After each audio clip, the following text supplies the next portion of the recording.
Considerar pues realmente que el paciente traumatizado y con gran pérdida de lo que viene siendo sangre, una hemorragia masiva, desde el mismo lugar del accidente o del incidente, pues nos conlleva a todos este tipo de complicaciones.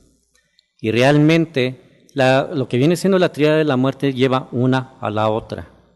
El manejo debería iniciarse desde el mismo lugar del accidente para poder prevenir precisamente estas complicaciones, o en su defecto, en el área de urgencias o de trauma-choque. Recordar también que en la misma acidosis pues llega a producir otro tipo de complicaciones a nivel cardiovascular. Sabemos también que la misma acidosis, si no se corrige, pues si nosotros estamos administrando inotrópicos también, no funcionan. Entonces es muy importante corregir las tres alteraciones que se llegan a presentar. ¿Alguna pregunta de parte de los que se encuentran aquí en la sala? Después de escuchar la plática de ustedes, me surge la reflexión de la necesidad de volver a la sangre total para casos muy selectivos. Cuando tus modelos predictivos de sangrado pues te avisen que va a haber un choque hemorrágico, ¿no? ¿Por qué? Porque ustedes están recomendando una dosis de paquete globular, una de plasma y una de plaquetas, ¿no es así? Entonces, habría que reflexionar sobre el costo-efectividad de la sangre total. Entiendo que ciertas normas no nos permiten, pero vamos, sería cuestión de hacer un estudio futuro con un buen número de pacientes para ver si la normatividad nos permitiera eso. Porque en ciertos hospitales de trauma, encontrar un paquete de plaquetas a las 2, 3 de la mañana se me hace muy teórico, ¿no? Entonces, esa sería una reflexión. Y la otra es, si bien existe la tríada de la muerte, que siempre va a ganar a la tríada de la vida, entonces la tríada de la vida consiste en pasar lo más pronto posible el paciente a cirugía, elegir un buen cirujano, ¿sí?, que vaya sobre el control de daños, específicamente el control del sangrado, y reflexionar sobre la necesidad de no transfundir prematuramente a los pacientes, porque se ha visto en diferentes estudios que si se hace un hematocrito antes y después de nuestras transfusiones, pues resulta que salen con más hemoglobina de la que entra, ¿no? Y esto puede ser por una sobretransfusión. Esa sería mi reflexión y muchas gracias por la plática. ¿Y algún comentario? Con respecto a lo que es la sugerencia de la administración del paquete globular con uno de plasma y uno de plaquetas, sigue siendo también una teoría. Siguen habiendo estudios que están corroborando los beneficios de esta sugerencia contra la sangre total. Los parámetros que están utilizando los estudios es que previo a que hubiera esta oportunidad de tener los componentes de forma separada, pues se hacía uso de la sangre total y eso mostraba hasta cierto punto menos datos de coagulopatía en los pacientes tratados en aquel entonces que ahora. Al momento de estudiar cuáles son los beneficios o no de estas transfusiones, se dan cuenta que estos elementos de manera separada no cuentan con todos los componentes para una cascada de coagulación o favorecer la coagulación. Es por eso que tratan o recomiendan que sea 1-1-1 con el fin de tratar de compensar los déficits que tienen los otros componentes.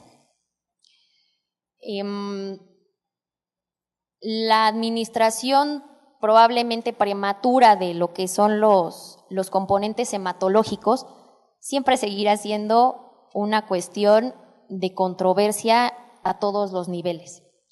Como usted lo dijo, doctor, para conseguir incluso un paquete globular en un hospital, de los que en la mayoría nos desenvolvemos, es muy difícil. Las trabas son, no hay, espere a que se cruce, si no usted firme la nota de que le va a pasar el paquete sin cruzar, cuando el paciente ya viene en condiciones deplorables. Cuando nosotros lo recibimos en el quirófano, el paciente ya viene chocado, no le saben ni siquiera cuál es el sitio de sangrado, No hay paquetes disponibles de aquí a que se envían las muestras, si es que se le pueden tomar muestras al paciente, porque incluso hasta para tomarle las muestras es un peligro y no se puede obtener ni siquiera una muestra. Entonces aquí más bien cabría el hecho de hacer la conciencia no solamente entre nosotros, que somos los que recibimos a los pacientes en el quirófano, sino, como decía el doctor, el manejo desde que llega el paciente a la sala de urgencias. Si ya está llegando el paciente y ya viene en malas condiciones, ya desde ese momento el laboratorio debería de tener disponibles los componentes que se pueden requerir en ese paciente. Sin embargo, no es así, se esperan a que uno lo solicite. ¿Y qué es lo que uno solicita? Normalmente tendemos a irnos con esos valores del hematocrito. Viene sangrando, pídele paquetes globulares y se nos olvidan muchas veces los otros elementos. Entonces, más bien aquí cabría el hecho de hacer pues el hincapié en tomar en cuenta todos los factores que acabamos de mencionar ahorita para poder abarcar todos los componentes o todos estos factores y poderlos atacar de manera independiente y poderle dar mejor un pronóstico a ese paciente. Sí, aquí con otro comentario con respecto a lo que menciona el doctor Guzmán. Estos estudios también se hicieron a raíz de lo que fue la guerra de Irak.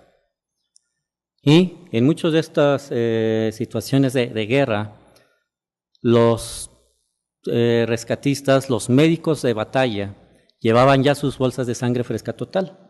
Sí se ha mencionado que se puede usar nuevamente la sangre fresca total, pero eso a nivel de lo que viene siendo campo de batalla. A lo que viene siendo ciudades, como la nuestra, otras grandes ciudades, se recomienda por el momento lo que son esas guías del 1, 1 y 1. Sabemos nosotros también que hay controversias, ¿no? Porque yo me acuerdo cuando estaba de residente nos decían, pásale el plasma para mejorar el flujo sanguíneo urinario. Posteriormente, no le pongas plasma porque realmente no le va a servir de nada. A hoy día, pues ya se está nuevamente, ¿no? Con la cuestión de sí que hay que administrar el plasma. Yo creo que son situaciones que sí tenemos que ir viendo en cada una de nuestras instituciones, probablemente hacer algunos estudios de ver a los pacientes a los cuales les administramos ese 111, si les podemos administrar lo que viene siendo la sangre fresca total, porque también existen las controversias con respecto a lo que viene siendo. La administramos realmente desde el inicio, esa terapéutica, hacemos en forma inmediata la cirugía de control de daños para poder mejorar el estado del paciente, o la tercera, la hipotensión permisiva. Sí, o sea, son todavía situaciones en las cuales realmente los que se dedican más a estudiar esto, y que realmente no son estudios controlados, porque nosotros sabemos que eso se da precisamente cuando hay guerras. Entonces, bueno, tenemos que ver ahorita y manejar a los pacientes como se nos están mencionando en estas guías que nos están dando, digamos, la europea, los de la ASA, etcétera. A sabiendas de que muchos de los hospitales traumatológicos y no traumatológicos no contamos realmente con un banco de sangre que tenga la cantidad de paquetes globulares que pueda requerir un paciente, o de plasma, o en caso dado, de plaquetas, mucho menos. ¿Sí? ¿Alguna otra pregunta? Sí, doctor. Un comentario. Esto del manejo en pacientes con estado de choque tiene mucho que ver con aspectos administrativos de la unidad en donde se esté dando. Generalmente cuando pedimos sangre nunca hay, porque una sangre total es una sangre que no ha sido procesada. O sea, si hubiera sangre total es una sangre que todavía no es procesada. Pues de esa nunca hay. Si tenemos suerte va a haber sangre en banco, que es una sangre que ya fue procesada, que ya fue estudiada y que está en reserva. Pero tener sangre total sería verdaderamente raro y sería una sangre que todavía no está estudiada. La segunda tiene mucho que ver con aspectos administrativos, porque nosotros cuando pedimos sangre, el que está en el laboratorio nomás dice, no hay, dile que no hay, o dile que firme las pruebas y las hacemos. Pues las firmamos, digo, en un paciente que se está muriendo por hemorragia, yo nunca le tuve tanto miedo a firmar y decir, mándame sangre con pruebas rápidas, y nunca pasa nada. Entonces es muy raro que pase algo cuando usas O positivo, si sabes que es positivo el paciente, tienes un paciente muriéndose y no te puedes esperar hora y media que acaben de estudiar la sangre. Dile que le haga una prueba rápida y me la mande rápido. En el último hospital donde yo trabajé, que es la forma en la que se están manejando los estados de choque, es a base de hacer responsable a todo mundo de su obligación. Se vocea un código 100. Un código 100 es, tengo un problema en quirófano, tengo un paciente sangrando, tengo un paciente chocado grave, y a la voz de ya tienen que estar adentro de la sala el de banco de sangre, el de la terapia intensivo, otros 2 anestesiólogos y el mejor cirujano disponible. Y dentro de la sala me vas a decir tú de banco de sangre qué me puedes traer ahorita, con qué cuentas, qué no tienes, qué, pero adentro de la sala, y el de la terapia va a colaborar y me va a decir también cómo le vamos a hacer. Si no hay un sistema de responsabilidades y todo es decir, no, pues dile que no hay, dile que me tardo 2 horas. Yo una vez en un hospital privado, en un súper hospital privado, con una paciente de 40 y tantos kilos, ya tenía yo 3 litros afuera, y le digo, oiga doctora, más quiero que entienda esto, tengo 3 litros afuera y la paciente pesa 40 y tantos kilos, ¿se da cuenta? Y me decía, no doctor, es que ahorita se la mando ahorita, no es lo en el último hospital donde yo trabajaba era, vienes, te metes a la sala y aquí al equipo le dices no hay o le dices lo que hay y le dices lo que me puedes mandar, pero aquí adentro. Esos sistemas han funcionado muy bien porque se deja de jugar al teléfono descompuesto, todos van al sitio y ahí mismo se toman las decisiones. El del banco te dice, tengo tanto, tanto y tanto en reserva, pues me lo mandas ahorita y me pides más a donde lo tengas que pedir. Si administrativamente falla esto, los manejos de los estados de choque son una desgracia. Era todo el comentario. Sí, gracias, doctor. Sí, yo creo que hay cosas que hay que... Vamos a dar paso a unas preguntas de internet, ¿sí? Por el momento ahorita seguimos. Yo creo que también es importante y necesario ya modificar también lo que es la norma oficial de transfusión sanguínea, porque actualmente pues ya está obsoleta, ¿sí?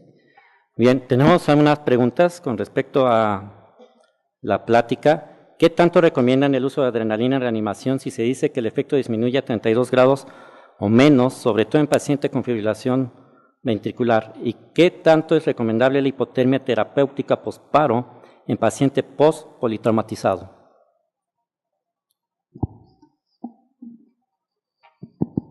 Bueno, para empezar tenemos ahí, las recomendaciones del ATLS en un paciente posparo cardíaco. El manejo de la adrenalina está indicada, sin embargo, en un paciente chocado los artículos nos mencionan los niveles de evidencia que a lo mejor en una fibrilación ventricular con adrenalina no es aún su uso recomendable, debido de que si disminuye lo que es el grado de hipotermia, puede ser más pronunciado y tener lo que es más acidosis metabólica y producir más lo que es la fibrilación ventricular.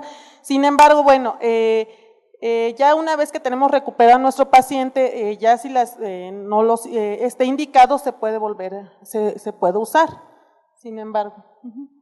Gracias. La proteína ya está descontinuada en México, Estados Unidos y Europa.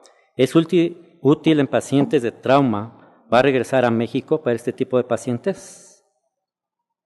Desconozco si regresa a México.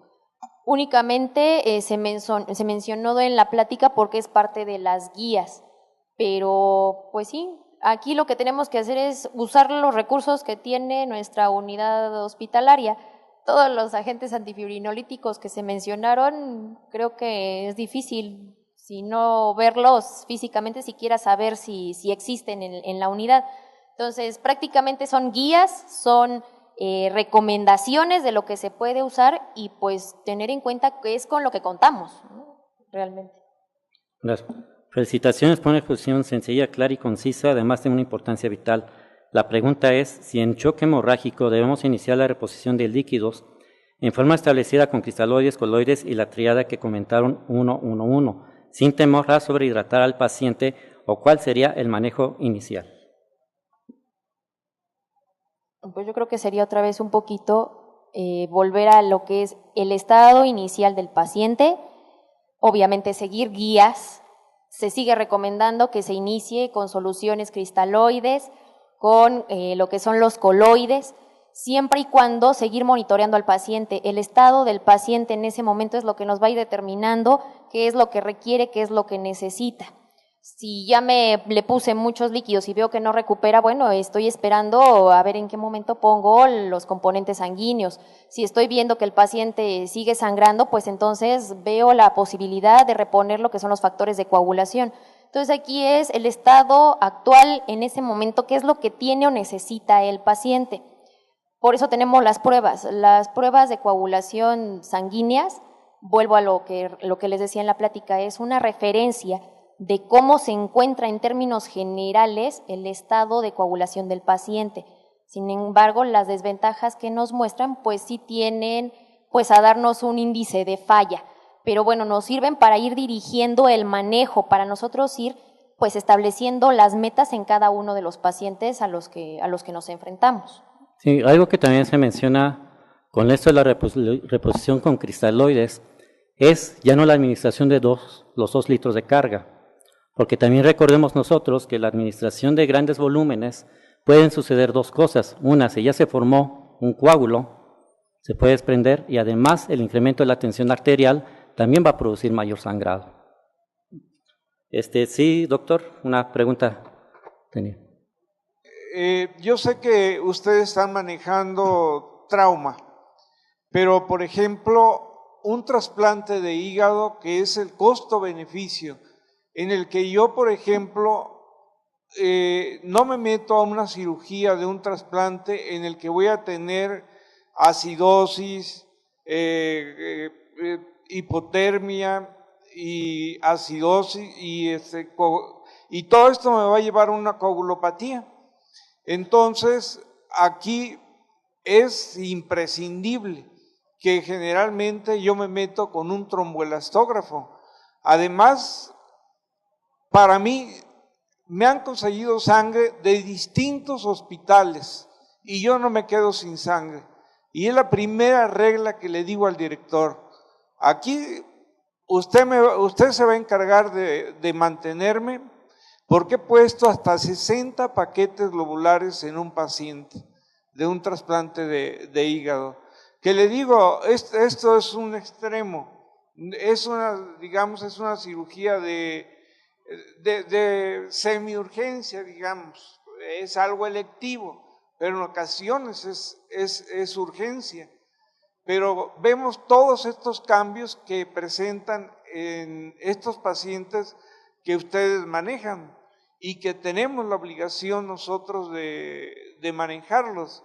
El tromboelastógrafo, manejar el tiempo de reacción que nos está diciendo, ¿saben qué? Necesitan paquetes globulares.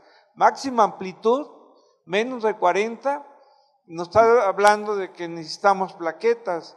El ángulo alfa, si es menos de 90, nos está diciendo que hay que pasar crioprecipitados. Entonces, el tener este aditamento o este aparato que nos mide una coagulación,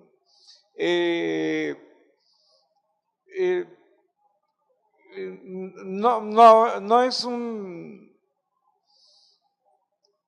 Se me fue la palabra, pero es muy diferente el manejar un paciente. La tromboelastografía creo que tiene su finalidad en estos pacientes y que yo creo que deben de utilizar y continuar con estos, con el manejo de estos pacientes con estos aparatos, apoyándonos en estos aparatos.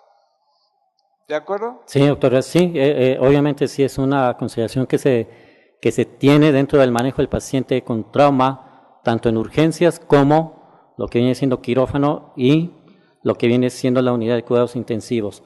Debemos de contar con un tromboelastógrafo para saber si realmente está mejorando esa coagulopatía.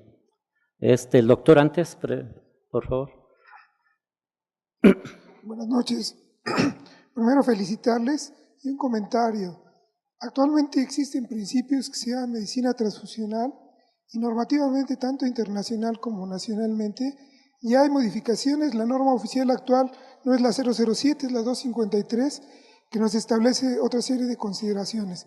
Por otro lado, el principio de los aspectos inmunológicos podrían limitar ese recurso de por qué ya no se sigue usando la sangre completa o total. Y por otro lado, la consideración de que se debe utilizar específicamente, no de acuerdo a los parámetros de los resultados del laboratorio, sino en cuanto a la eficiencia y funcionalidad que correspondería a la coagulación. Entonces, sí es muy importante recordar esos principios que de alguna manera son los que nos orientan y lo que se necesita. Es buena la opción, pero regulada en forma verdaderamente no se permite. Por otro lado, hay un concepto erróneo. Ninguna sangre, de acuerdo a la normatividad, se debe transfundir sin cruzar. Se puede liberar los paquetes de concentrados eritrocitarios estando en proceso y es lo que se firma, pero nunca sin cruzar. El utilizar simplemente las pruebas de grupo sanguíneo y RH nos da un resultado de más del 96 puntos y fracción, estudios del 2006 a la fecha, que nos garantizan cierta seguridad. Entonces, no está permitido el uso de sangre sin cruzar. El concepto es sangre en proceso de cruce. Con pruebas mínimas. No, y otro concepto, actualmente la tecnología nos permite hablar de pruebas de gel que se hacen en menos de 30 minutos. Claro, no en todos los lugares se tiene. Gracias, doctor. Sí. Me complace grandemente tener la diversidad de criterios, ¿no? Pero no en todos los hospitales tenemos esa manera del monitoreo. ¿Qué hacemos los que no la tenemos? Pues nos vamos al contenido arterial, al contenido venoso, a la diferencia arteriovenosa para decidir, ¿me aviento el riesgo con pruebas en proceso o no me lo aviento? Para mi gusto, ¿qué va a determinar mi riesgo? Indudablemente el beneficio. ¿Cómo voy a medirlo? Pues por las pruebas de lactato. Si lactato mayor de los parámetros que hemos escuchado, pues entonces vale la pena darle un poquito de ayuda si tenemos un factor predictor que dice que le puedo ayudar. Sin embargo, si tengo un paciente hipoperfundido, hipoventilado, no me va a servir de mucho y entonces sí, correré mis riesgos siempre en sano juicio, porque no podemos estar esperando la valoración del monitoreo, puesto que yo no los tengo. Entonces yo me iría con las pruebas antiguas que dicen, mi gasto cardíaco lo va a medir mi contenido arterial, mi contenido venoso, mis flujos urinarios. Si yo no tengo catéteres centrales, mi catéter de flotación va a ser siempre mi orina.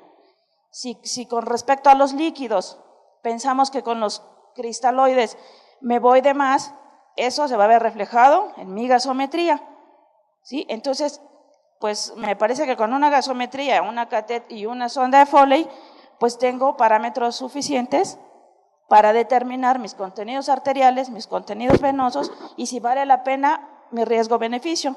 No podría yo esperar a tener todos los catéteres que quizás en otros hospitales tengan, yo no, y mi manejo siempre ha sido clínico, contenido arterial, contenido venoso y flujos urinarios.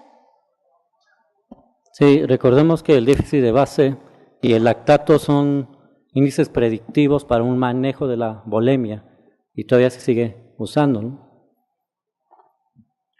Otras preguntas por internet. Va en relación a qué tipo de coloide se utilizaría y en dado caso si el estar 6% en la reanimación del paciente con coagulopatía está indicado. Pues en cuestión de lo que son los coloides, bueno, los estudios siguen dirigidos a aquellos de peso molecular grande, obviamente totalmente ya contraindicados. El hidroxietilalmidón al 6% creo que es lo que ahorita tenemos más al alcance, es el que ha presentado ahorita un poquito menos de efectos adversos que todos los demás, y pues pues a nivel hospitalario creo que es lo que nos ha funcionado. Entonces, yo creo que lo de los coloides siguen siendo, pues ahorita el hidroxietilalmidón al 6% lo que más podríamos usar. Sí, además los coloides igualmente, ¿no? Siguen siendo controversiales, los almidones en este caso. ¿Los administramos o no los administramos? La indicación o contraindicación que hay realmente son pacientes con sepsis. Pacientes con hipovolemia hay que evaluar realmente su función renal, cómo está inmunológicamente para ver si podemos o no administrarlo en ese momento. Pero de inicio todavía no se ha dicho que esté contraindicado. La podemos administrar obviamente a las dosis que conocemos, ¿no? 30 a 50 mililitros por kilogramo de peso para 24 horas. Una última pregunta de aquí de internet. ¿Con qué cantidad de plaquetas es útil el factor 7 en trauma? Pues se hablaba de los estudios que tendría que ser arriba de 100,000 el número de plaquetas para que funcione el factor 7. En lo que es la plática, ahí mencionaba que en pacientes que cuenten con menos de 50,000 tendría que buscarse el reemplazo. Y aquellos que tienen un trauma cerebral, por todo lo que son las sustancias que se producen a nivel cerebral y que también condicionan alteraciones en la coagulación, aquellos pacientes que tengan una cifra ya a partir de los 100,000, tratar de hacer el reemplazo. Lo que dicen los estudios que arriba de los 100,000 es cuando funciona el factor 7 recombinante, hasta donde todavía se sigue estudiando. Muy bien, pues muchas gracias. Agradecemos a la doctora Leslian, la doctora Paulina, sus presentaciones, agradecemos su presencia, así como la presencia vía internet. Doctor Jaime Vázquez. Por último, un aviso parroquial antes de que se retiren, es la cordial invitación para la próxima sesión que va a ser anestesia para cirugía laparoscópica en presencia de cardiopatía y alteraciones en la circulación regional. Agradecemos a todos ustedes, a nombre del Colegio Mexicano de Anestesiología, su participación en esta sesión y felicitarlos por regalarnos un poquito de su tiempo. Muchísimas gracias a todos y esperemos que esto nos sirva como un acicate para seguir en aras del estudio de nuestros pacientes con trauma. Muchísimas gracias a nuestras ponentes, a Paulina, a Leslian, al doctor Jaime Rivera, su participación y a todos ustedes, muy buenas noches. Gracias.